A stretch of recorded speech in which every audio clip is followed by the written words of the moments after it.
Praise the lord. నేటి దిన వాగ్దానము. ప్రకటన గ్రంథము 3వ అధ్యాయము 21వ వచనము. నేను జయించి నా తండ్రితో కూడా ఆయన సింహాసనం నందు కూర్చుండి ఉన్న ప్రకారము జయించు వానిని నాతో కూడా నా సింహాసనం నందు కూర్చుండనిచ్చెదను. స్కూల్లో లేక తరగతి గదిలో టీచరు కూర్చునేందుకు ఒక కుర్చీ ఉంటుంది. కానీ పరలోకంలో మన యజమానునితో పాటు మనం కూడా కూర్చుంటాం. క్షునేమి స్త్రీ కూడా దైవజనునికి ఒక గది తెరచి దానిలో ఒక కుర్చీ వేసింది. ఆమె దానికి ప్రతిఫలం పొందింది. అలాగే నీవు దేవుని సేవకులకు ఏ పని చేసినా అది నీవు దేవునికి చేస్తున్నావన్న మాట.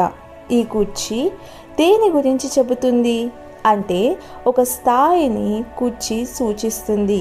నీ జీవితంలో ఆయనకు ప్రథమ స్థానాన్ని ఇస్తూ నీ హృదయాన్ని యేసు ప్రభు కొరకు తెరిచినప్పుడు దేవుడు నీకు అత్యున్నత స్థానాన్ని కలుగజేస్తాడు.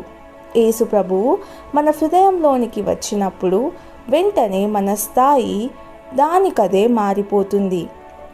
భూప్రజలందరూ యెహోవా నామంన నీవు పిలువబడుచుండుట చూచి నీకు భయపడుదురు. ప్రార్థన. యేసయ్యా, నా ప్రభువా, నాపై చూపిన అద్భుతమైన కృపకై కృతజ్ఞతతో నా హృదయం ఉప్పొంగిపోతుంది.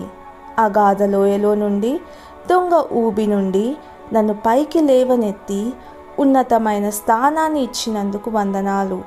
నిత్యత్వంలో నీతో పాటు పరిపాలించున్నట్లు నన్ను సిద్ధపరచు ప్రభు. యేసు ప్రభుని ప్రశస్త నామంలో ప్రార్థిస్తున్నాను తండ్రి. ఆమెన్.